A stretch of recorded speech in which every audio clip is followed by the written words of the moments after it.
What's up everybody, my name is Chassidy. Thank you so much for clicking on this video. Welcome to day 12 of Vlogmas. I hope your holiday season is going well so far. So on day 7 of Vlogmas, I shared with you guys all that I gained back all of my postpartum weight, and I shared with you my strategy on how I was going to get that weight back off. With week 1 coming to an end, I wanted to share with you all how I reflect on the week, how I adjust my strategy if necessary, and basically how I just keep going. Definitely, if you haven't already, go check out that video first so you can understand my strategy. And tomorrow's video will be my actual week 1 check-in, where I share the results of my week 1 goals and how I did and how I'll be adjusting my strategy. This one though it's almost like a prerequisite. You'll understand more how I came up with my new strategy. So jumping right into it, the first thing that I will mention is I measure my goals on a weekly basis. Listen, I'm a whole mom at this point, okay? So anything more than a week, I'm probably gonna forget. So I have to measure my goals every single week.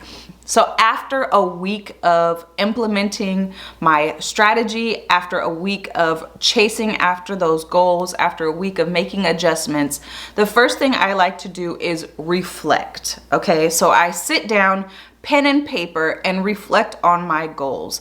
How did I do? Okay, was I able to achieve all of my goals 100%? Was I able to achieve 3 of them? Was I able to get 100% on just one of them? You know, did I do 50% on another and 75% on another? I like to reflect on exactly how I did that week on each of my goals. After I determine how I did, I do one of 2 things. First, if I hit a goal 100%, if I knocked it out of the park, if I didn't miss any days, there are one of 3 things I would do with that situation. First is, if I accomplished that goal, but it was just a little bit challenging for me, I would just repeat that goal. I want to feel really good about the goal. I want to feel like it's very automatic. I want to feel like if my routine was off, that I would still be able to accomplish that goal. And if I don't feel like that, I would repeat the goal for another week. Number 2, if I hit the goal 100% of the week and it was just automatic, like nothing's gonna shake me, nothing's gonna break me, no problems. For example, let's say I hit my water goal every single day without even thinking about it. This is gonna come very naturally. Nothing's gonna shake me up with this one. I would replace that goal with a new mini goal. Does that make sense? I hope that makes sense. And number 3, if it is a goal that can be increased, I would increase it. So again, I felt really good about this goal and accomplishing this goal. It was very automatic. If my everyday routine is kind of knocked off balance, again, I'm going to hit this goal, no problem. For example, let's say I had a goal of working out for 15 minutes every single day. I would then increase that goal just a little bit. So maybe I did 15 minutes every day this week. Next week, I think I can bump it up to working out for 20 minutes every single day. So those are the 3 things that I would do and how I would adjust my strategy moving into the next week if I hit a goal 100%. So now let's dive into, what if I didn't hit my goal 100%? What if I had a mini goal and I only hit it 50% or only hit it 75%? What would I do then? So the first thing that I would do is write out all of my excuses. Pen and paper, just go for it. Get it all out. What happened? Why didn't I reach this goal? For example, again, let's say my goal was to work out for 15 minutes every single day, so 7 days throughout the week, but I only was able to do it for 4. What happened those other 3 days? Why didn't I hit my goal? So I'm writing down things like, my daughter was sick this week and wouldn't let me leave her side. Work was crazy, and so I was just exhausted by time, you know, it came time for me to work out.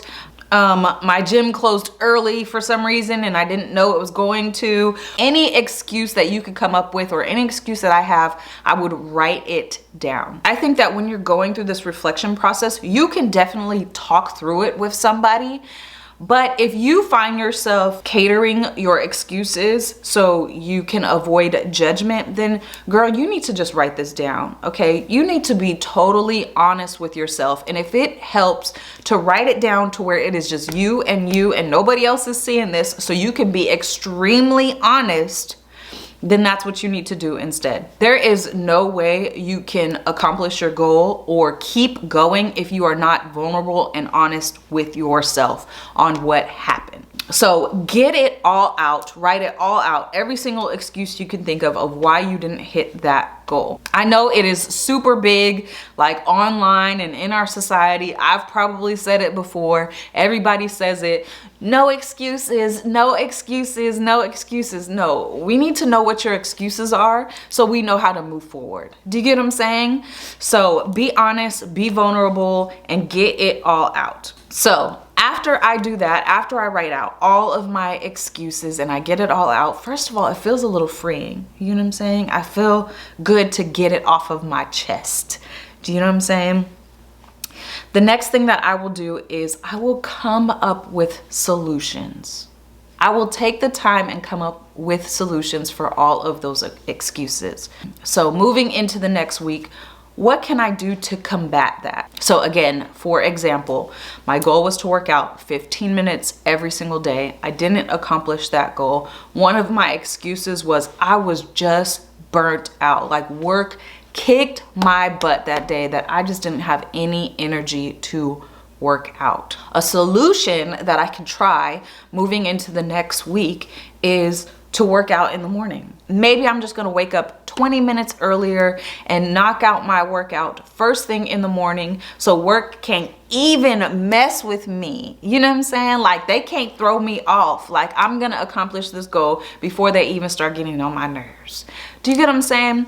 So I would just go through every single one of my excuses and come up with a solution of how I can combat that moving into the next week. So I hope that makes sense. So after reflecting on my goals for the week, writing out all of my excuses as to why I wasn't able to accomplish that goal this week, and coming up with solutions on how I can combat those excuses moving into the next week, the last and final thing that I will do is forgive myself.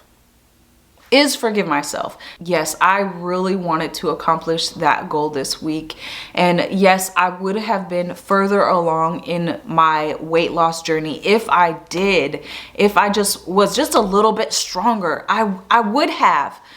But I wasn't, and that's okay. We are adjusting our strategy so we can the following week, okay? It is so important to forgive yourself because you don't want to cripple yourself and just be stuck and quit, okay? The goal is to keep going, okay? The goal is to get better. And if you don't forgive yourself of your mistakes and you just quit, you'll never accomplish that goal. So it is very important to forgive yourself, move into the next week with a fresh mind, a fresh spirit, a positive attitude, and an adjusted strategy so you can accomplish that goal moving forward. Now, the last thing that I'm gonna say, and I feel like I need to say this in every single video so you can understand this strategy and not quit. When you don't accomplish your goals 100% of the time, the changes are also going to come slow. It is so important to continue to remind yourself of that. Because if you're not giving 100% to whatever you're doing, do not expect 100% of the results, okay? Be totally honest with yourself. It is so important. It is so important. Be 100% honest. That is how you are going to get the best results. So yeah, tomorrow in my week 1 reflect, that's what I should call it, huh? That's cute. In tomorrow's video, my week 1 reflect, I'm going to go through my goals with you. I'm going to go step by step of what my excuses were and the solutions that I'm coming up with for the next week if any, because I ain't trying to give no spoilers, okay? I'm not trying to give no spoilers. But yeah, that's what we're gonna do in tomorrow's video. I hope this all made sense. I hope this was helpful in any way. I would love it if you are comfortable in the comments down below. Maybe share one of your goals, maybe an excuse that you came up with as to why you weren't able to accomplish that goal, maybe in the past or maybe this week, and a solution of how you're going to accomplish it moving forward. It might feel good to just get it out and share it. It might help somebody else who's maybe trying to come up with solutions for a similar excuse. Maybe I can help encourage you. So yeah, that is it for this video. I hope it brought a little bit more insight to kind of the next steps and how I keep going despite my failures. So if you like this video, will you please do me a favor and hit that like button? If you aren't already subscribed, please consider subscribing, and I will see you tomorrow. Bye.